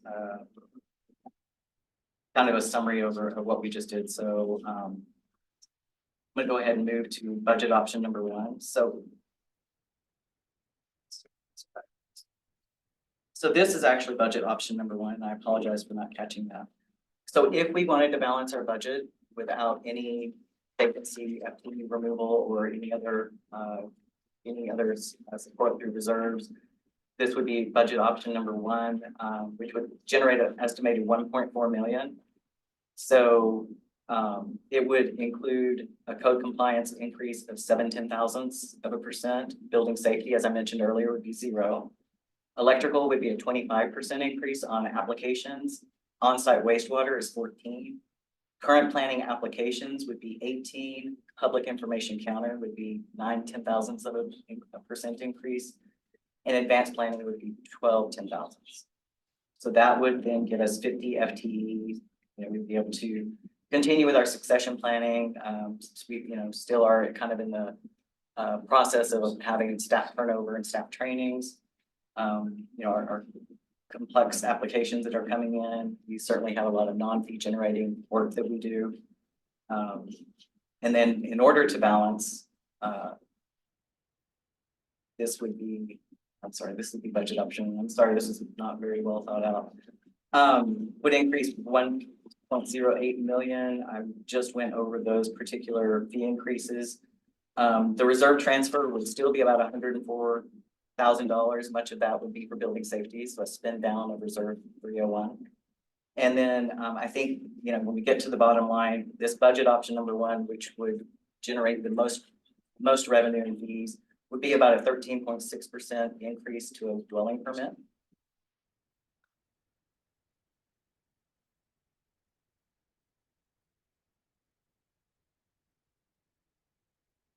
that would get our reserve balances. We would be able to maintain 5.1 months in Fund 300. That's still right around 23 months in Fund 301 and 8.8 months in 302. Budget option number 2 would generate about 929,000. Code compliance increase would be 0.7%. Electrical permits would be 16%. On-site wastewater 14%, which will stay at 14%. Land use applications 16%. Public information counter 0.9%, as well as advanced planning. That would then allow us to utilize about 244,000 of our reserves, which would maintain these fund balances if you look at them on a per month basis. And the additional increase to a dwelling permit would be about 12%. So these were, how did you come up with these numbers? And I'm just thinking, so building safety at 0%, electric permit 16%. How did, where did that logic come through? Yeah, that's a fair question. So Deschutes County Code lays out how we are allowed to raise our fees. So basically each division, you populate the expenditures, you populate what you think your revenues are going to be as a basis based on whether or not we think we're going to have an increase or a decrease in permitting volumes. And then we see what the difference is and we sort of figure out what the fee increase would be related to that. And so like onsite is our easiest one with, they just have an application. So that ended up being a 14% increase. You kind of, with logic, right? I say some of their staff, they're all relatively new, so they all get COLAs and steps, and their personnel costs were 13.5% increase. So that seemed reasonable to me, and then you move on to the next division and the next. When you're talking about where to start these calculations, I listened to the director, I listened to the manager's discussions on reserve fund balances and how much we're willing to dip into those in this first year. This year, as we implemented the 5-year projection, it really made it very clear that, we needed to be careful in years 2, 3, 4, and 5, because if we spend our reserves vigorously in year 1 and 2, we don't have a way to replenish those. So that's how we came up with, should we, ask for more fees and hope that the volume comes through to create that revenue and reserve our, hold our reserves for the future, because, that's where it becomes very difficult, is when you're planning today on what your volume is going to be July through June of next year. And then to further sort of explain how our fees work, it's really not until October 1st that we start seeing our new fees of each year, because it can take 2 to 3 months to work through your new your applications that were submitted before June 30th, so the whole fee schedule. And so we're, there's a little bit of like a 3-month delay on receiving those new fee revenues. And then the code compliance increase at the 0.07, is that setting the number at 0.07 or adding the 0.07 to the current? It's adding. Yeah, okay, so just making sure. Yeah, it is adding. And then the final option that we presented, and then of course we can talk about other options you would like to. This increase would generate about 866,000. So code compliance stays at the 710,000. Building safety again is 0. Electrical was 18%, on-site 14%, land use applications 18%, and then public information and advanced planning, I just held those at 0.7% increase as well. You can see on the months of operations and our reserve balances, that allows us to maintain our Fund 300, around that 4, almost 5-month balance. And then the increase to a dwelling application would be somewhere around 9.8%. In the memorandum on pages 2 and 3, Sherry and I coordinated on this piece, but for each option, we allow you to understand what again, all things being equal, our ability to kind of conservatively project out what we think development activity could look like. We acknowledge at the end of fiscal year 2029 where Fund 300's reserve fund is. And so for example, for this option, we would have just over $800,000 in Fund 300, and then so option 3, and then if there's more in the reserve fund based on that 5-year forecast. Option 2, there's a little bit more. Option 1 insulates reserve Fund 300 to a greater degree, but we wanted to give you a sense of that, what that 5-year window looks like. Again, just being conservative of the type of development activity that we possibly could see. So Sherry, I have a question for you. On option 3, the electrical permits and land use applications are both increased 18%, and yet in option 2, they're only 16. I was just playing with different percentage. I mean, I increases would have and thought Pin you- downs of reserves and how Yeah. the mechanics of all that works. And really it was, just to find some starting points for conversation, which then led us to these 3 options. Okay, well, I just would have thought maybe they would have been reversed or something. If if option 3 is only generating the 866. I could have spent hours coming Yeah, up with I different. know, but I mean, it just seems like And I did. it's not consistent though with what you're, with the first one, with. option Well, number one spends more out of the electrical reserves than the other Right. does. And of course, Because of course, all electrical, that 25% on the first one. to balance. Yeah. If you wanted to use no reserve funds there, that would be to balance. Okay. This particular year, I spent an enormous amount of hours just trying to seeing if we could work differently. Like, is there something that I'm not seeing? Have I been doing this job for so long? I just have tunnel vision, if you will. And I didn't come up with anything earth shattering necessarily. But again, with implementing the 5-year forecast, it really highlighted how little funds we have in Fund 300 to last us if what we're experiencing right now and we have for the past 2 years does not change. It's not very long. So last week, we heard that the single family residence mortgage interest had gone up like a point. Like, that's not gonna help building. It's not, and I am unsure, as we all are, of when we will see a change in either interest rates or the economy or confidence, consumer confidence. And then just, I noted in the footnote, one of the, I can't remember, I think both KTVZ and the Ben Bolton acknowledged just the cost of living in Deschutes County today is so different than it was just a few years ago. And just acknowledging that if that remains in place, that regardless if interest rates come down a point or two, we're still kind of faced with those realities as well. So it helped inform why we were so conservative. We love to be proven wrong and development activity picks up. But we have 2 years of context, and as you just noted, Commissioner Adair, interest rates are not They're not very going. helpful. I mean, your treasury Higher for longer. director said, the feds are projecting that the interest rates will go down, but they're gonna wait and see what inflation does. And so we didn't want to be aggressive in our permitting volume just for the sake of this conversation. And the other thing that all 3 of you are well aware is it has taken us years to even build the reserve. It's very easy to build the reserves in funds 301 and 302.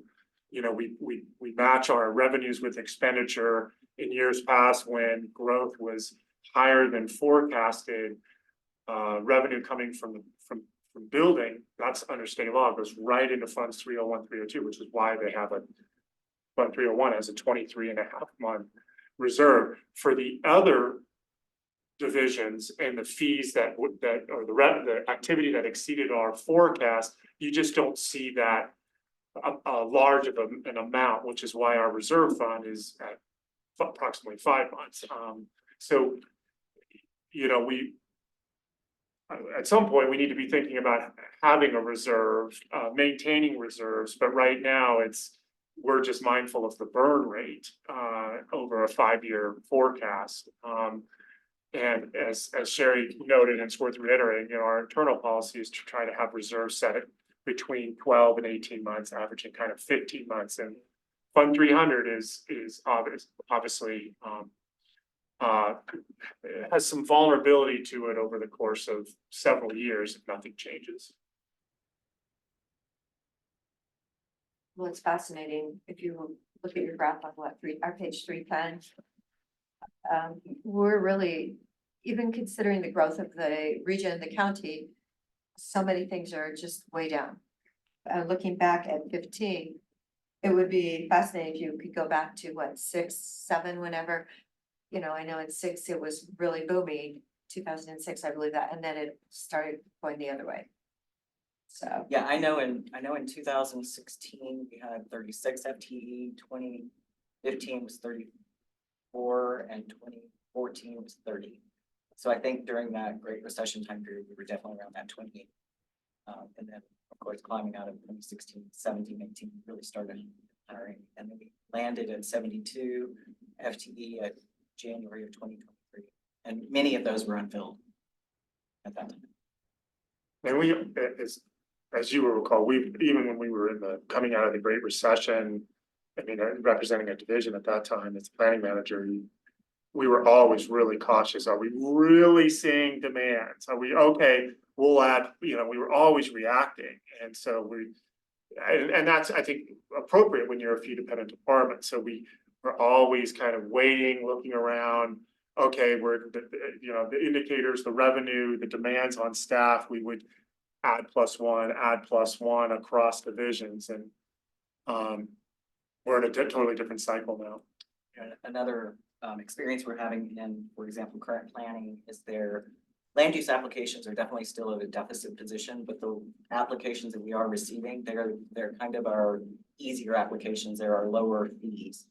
So just because you get 200 applications one year doesn't mean they'll generate the same amount the next year based on whether it's a plan amendment zone change, which would be more complicated, more complex with a higher fee versus some of our lot of records, which would be a lower.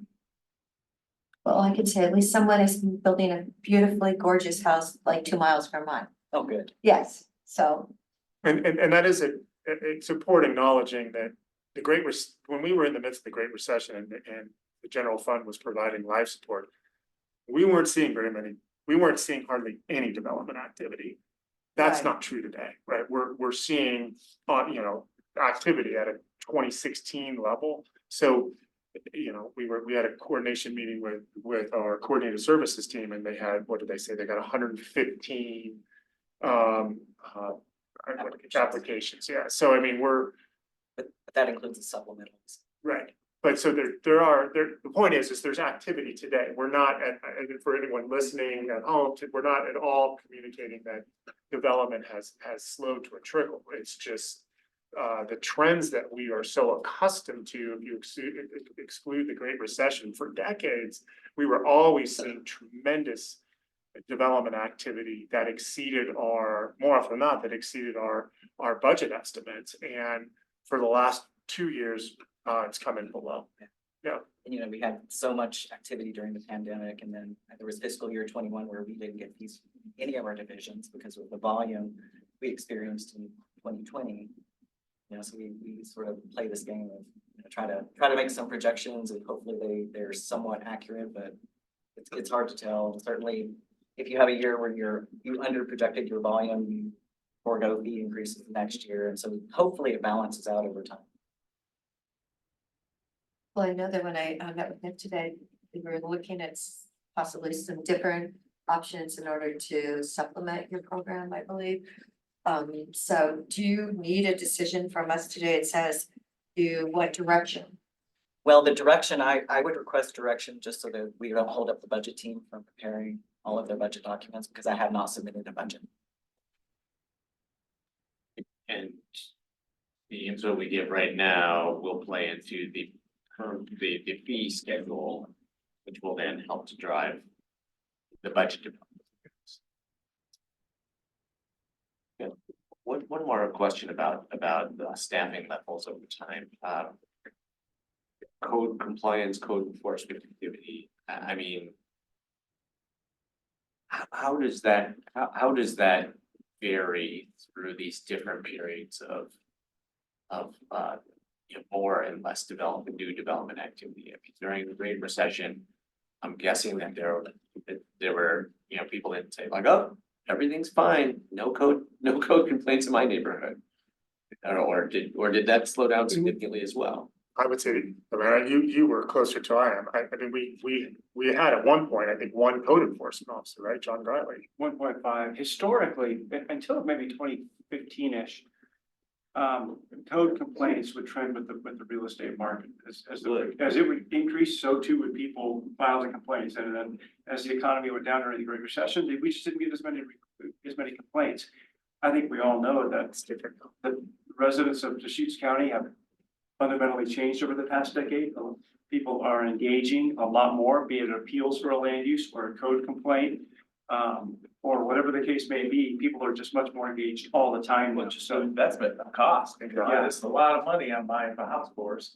Yeah, and I think, I mean, if you could probably, I just don't recall what the number is, but code, I do recall it was 1.5 FTE in the Great Recession, and then as we started to come out, the board approved increases up to 5 at one point.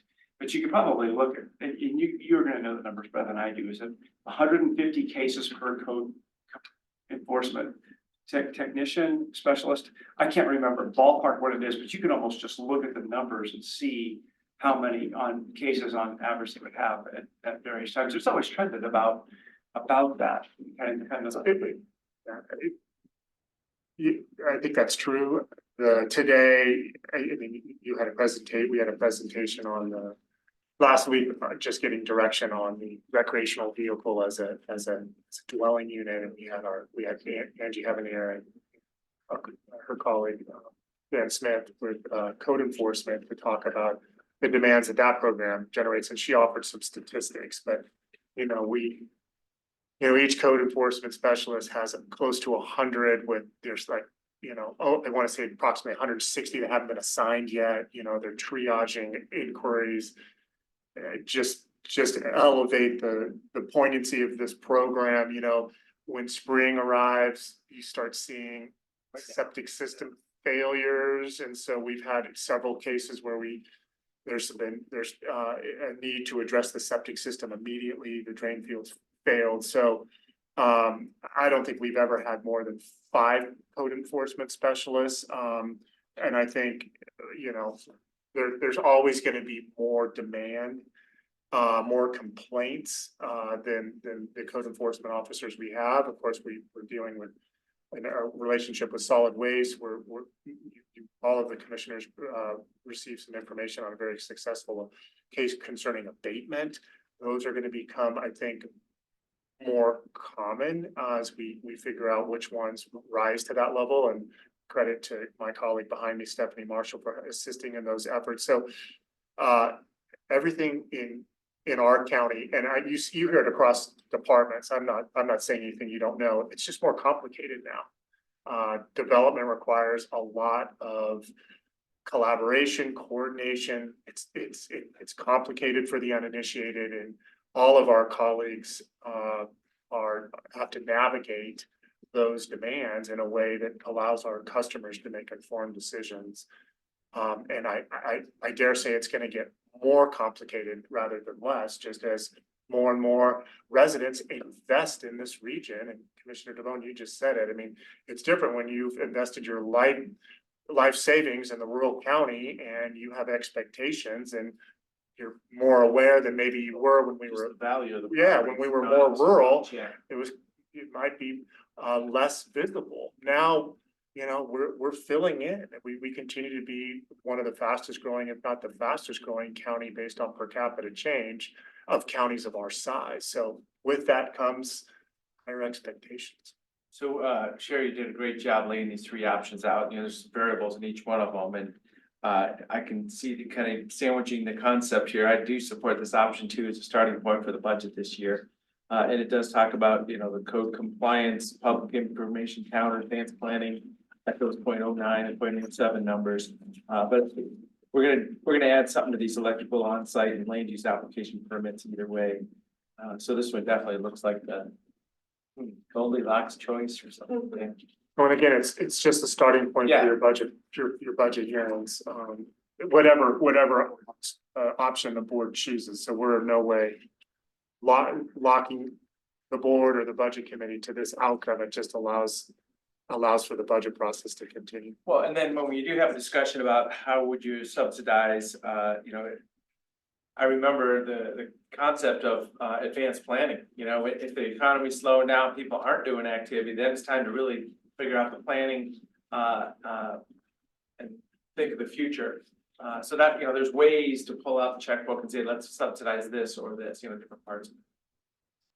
And then, yeah, the on-site system, I don't know if we get into this as much, but you know, Southern Deschutes County and the groundwater protection fund, and there's a lot of things coming out there too, especially that'll be development inside the city, but it's gonna start to create revenue in some areas also. Yeah, on that last point, a conversation that we'll have on Wednesday about a support for applying for a grant. There's a line item there in the memo where there's opportunities to, we get the grant for a limited 3-year limited duration position to help with onsite. And I do think that, I'm not here to have the conversation now, but I do think that the demands that are being placed on the onsite wastewater division, especially as it pertains to operation and maintenance. We, as you know, administer and oversee more ATT systems than any other county in Oregon, 1,800 right now, and that goes up a couple hundred every year. And there's a real responsibility to ensure that those that are utilizing ATTs have service contracts in place. There are circumstances, as Commissioner DeBonne and I addressed on Friday, where those contracts lapse.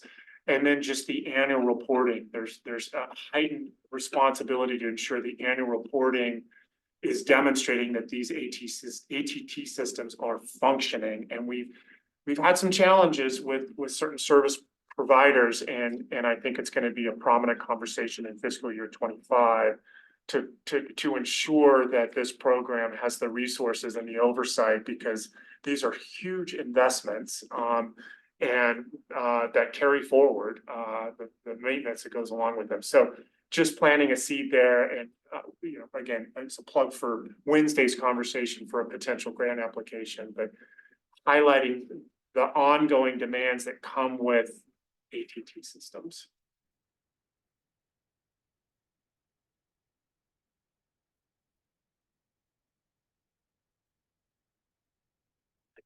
Bill adoption number 2, I'd be equally comfortable with option number 1. I don't think it's a difference, but it's not that big of a difference that I can support I can support option number 1 as well.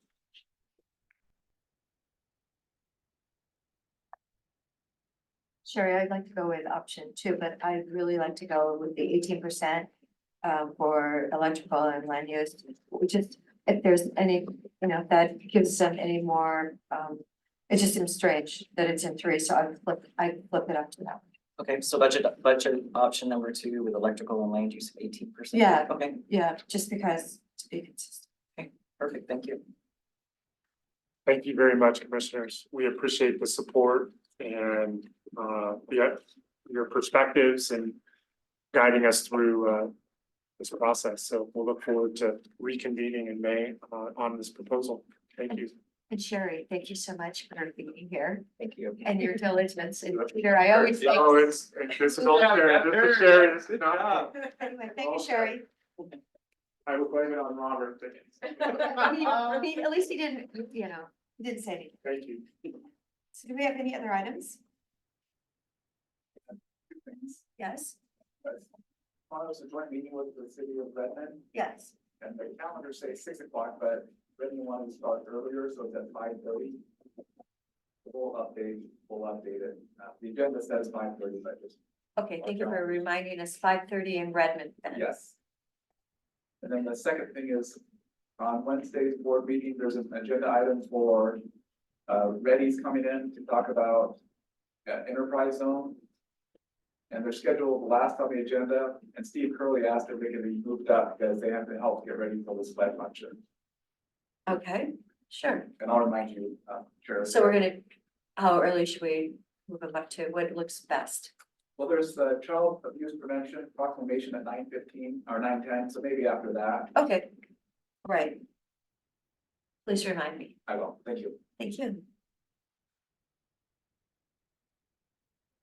So yeah, Wednesday, I'll be speaking for a few moments as a board member of SLED and Southern Deschutes County resident. But I'll also open up by saying, you know, like, well, on behalf of the Board of Commissioners and just a few simple statements, so. That's the plan for me. I do have a couple slides, but it's really South County very specific topics. I know, so here's another item. I know we did a public health emergency declaration about fentanyl, and it's been a 90-day period. And I'm just interested in an update. We take a few moments and you put it on the agenda and really look at, okay, what have we done? I know there's reporting that the health department's doing, and you know, what do we know? As the weather changes, probably some activities are gonna change around. So just kind of a follow-up to our emergency. Well, the good news is, Doug Riggs, not think that measure was gonna be changed and things are gonna be recriminalized, and they were. So Yeah. whatever that did to help all that pressure. And I So- think I heard on the news that I think it was in Crook County had 4 overdoses last week and 2 of them deaths. It was something on local news this morning, and I didn't quite catch the story, but I don't believe it was Deschutes County, but it was, you know, it's what's still happening out there. But yeah, maybe a work session like this, you know, a Monday afternoon, just to kind of compare notes about what we know. Are we notifying the right people? Are we getting information flowing? Could there be resources somewhere to help? I think we really need to do more for the students because of the 6 young people in Crook County that have psychotic disorder from marijuana use. I believe that we're going to have a presentation in May from one of our doctors. Because that parents need to know how dangerous marijuana use is in today's world. And if Crook County, with a population of what, 28,000, has 6 young people with that issue, where who knows if they're gonna be able to ever come back from that situation. So, yeah, that's great. And maybe even House Bill 4002, we should have something updated on Yeah, that. so there's all kinds of things we could, so, Yeah. yeah, that was the idea, kind of an agenda item just to follow up during this emergency declaration period. Great. And a House Bill 4002 implementation update, I think is worth spending some time on. I know, kind of trying to understand the impact of your symbolic emergency declaration. I don't necessarily think we need to use more time for that, but you know, I would appreciate looking at getting a comprehensive look at what we're doing to implement House Bill 4002. And I've already suggested, our next LIPSC meeting, Public Safety Coordinating Council. I've already suggested that to Judge, Ashby and to DB, that we schedule that for the May meeting. So that gives us the month of May to really get the ground running, hopefully with figuring out what implementation looks like. So that would be one opportunity. Maybe we do it the Monday before or the Wednesday after that LIPSC meeting in May, or unless you'd like to have it earlier. No, that's just an idea, I didn't want to slip by. Any time's fine. And Dave Doyle's, Andrew Doyle, who made the trip to Salem for House Bill 4002, said to me that actually it was only going to probably affect 50 to 100 people in Deschutes County because of the numbers. So I was a bit surprised that that's a few people, but he is the expert in the field. Another item, next week, there's a FEMA Region 10 Emergency Communications Working Group meeting. So this is Oregon and Washington and Idaho. And this is down the path of the State Interoperability Executive Council that I'm on, representing AOC on. So why I'm bringing it up here today is, it looks like there's no reimbursement, but I'm gonna go to a Thursday morning meeting, so I'd like to spend the night before there and drive down. So that means Deschutes County would be, I'm asking for Deschutes County support in, reimbursing my trip. So, it's not AOC, it's something else I'm doing at a state level, and I just want to communicate with my fellow commissioners before I do this. Hotel room and mileage to Salem next Thursday. Oh, so you're gonna drive west then? said you were gonna drive down, and I'm thinking like, oh, we're going to California for the meeting with Idaho, Washington. That would be an Oregon. elevation, but as I say, I mean, it's just Yeah. making sure we're on the same page, it's kind of, it's statewide committee work. That I'm involved in, but as I say, I don't think there's any other reimbursements we're getting down there. And I've learned that, don't try to get to a 9 o'clock meeting by getting up at 3:30 in La Pine and driving and then coming home that day. So it's prudent to spend the night before, so you're bright the next morning. So do we need a motion on that? We ever, I mean, like, I appreciate your sharing with your fellow commissioners, but I think if you set out a travel budget for with county admin for the year, and you deem that there's some things that are important for you to go to, then I think that's your decision. Well, that's fine. I don't feel like I That's need good. to, I don't feel like I need to weigh in on that at all. Yeah, and I've set my piece here, so that's not a problem. Well, I just want to thank Nick, because I used to cover the difference between the state per diem in Salem, because it doesn't have its own per diem, so you get stuck with something like way down here, and I would cover that difference. The first 2 years, I think I was a commissioner. Yeah, it's ridiculous. I don't understand why Salem doesn't have its own per diem. It's, Yeah, I'm yeah, just getting a hotel room for like 110 or 120 or something. plus tax. Yeah, but I mean, I'm just putting that amount, I'm not looking at it that differently. No, I mean, but that's what it. If you follow, it's Salem needs its own per diem and, yeah. And hopefully someday we'll get that done. It is the state capital. You would think they would have their own per diem rate. Okay, well, I'll be traveling next Thursday, that's. Good, okay, great. So any other items? Share that on Thursday. Wildfire hazard map rulemaking advisory committee meeting. We spent half a day talking primarily about how the mapping effort was going to address irrigated lands. A major upshot of that was there was a whole lot of agreement that irrigating lands both mitigates fire risks during the period of irrigation and also can have, literally change the vegetation permanently or, very long term. With specific kinds of fire or fuels implications. There were a number of irrigation interests who, well, I wouldn't say they were irrigation interests. There were some advocates from the agricultural community who tried to say, but the sticky point was how many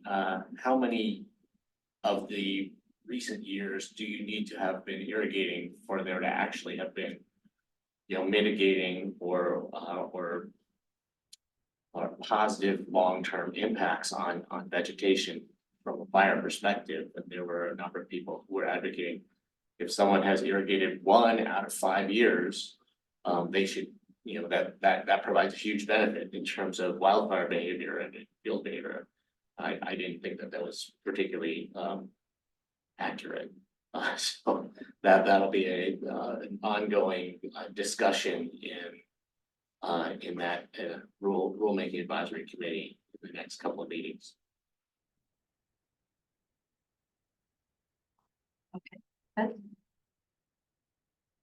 All right, well, I would say that the irrigated pastures by me, there have a couple hundred deer or elk running on them.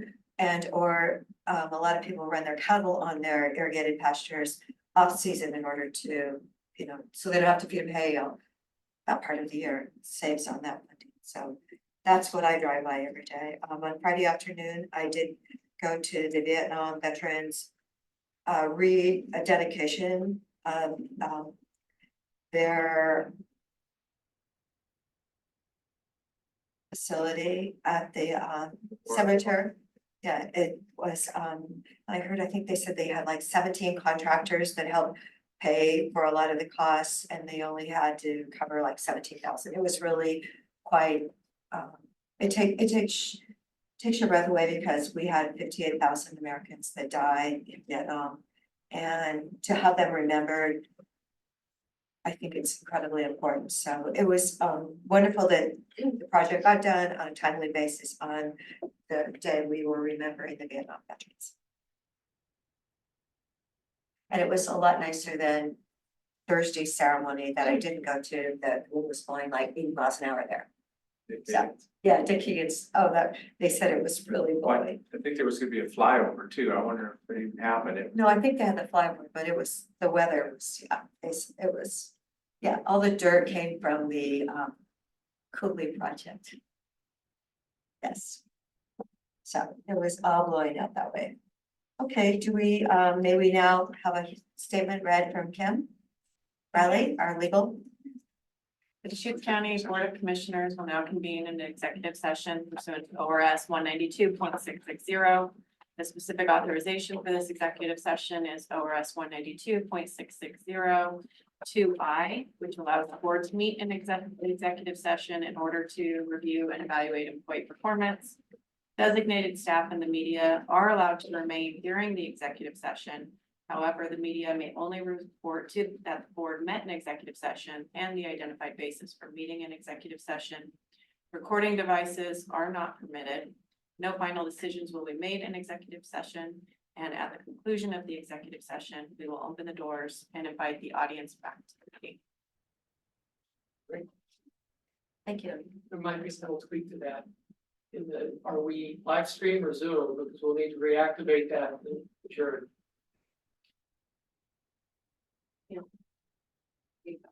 Thank you, Stephanie.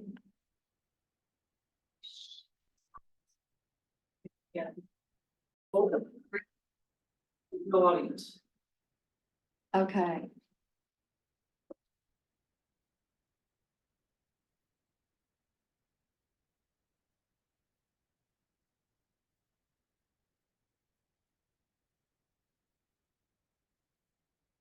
All right, you're good. Thank you very much, Brenda. We are coming out of our executive session, and I don't believe we have to make a motion or anything, do we, for that? Direct me to proceed as discussed. Yes, please proceed as Prepare a discussed, and contract then you amendment. prepare it, and we will be happy to sign it. Historically, it's just the chair. I assume that's. Oh, then, yeah, okay, great. I will be happy to sign it. Thank you so much. Thank you all for being at our meeting today. You were welcome to come back in at this point in time, and we are adjourning. Our next meeting will be Wednesday morning at 9 a.m. This Wednesday morning, so it'll be April 3rd. Thank you.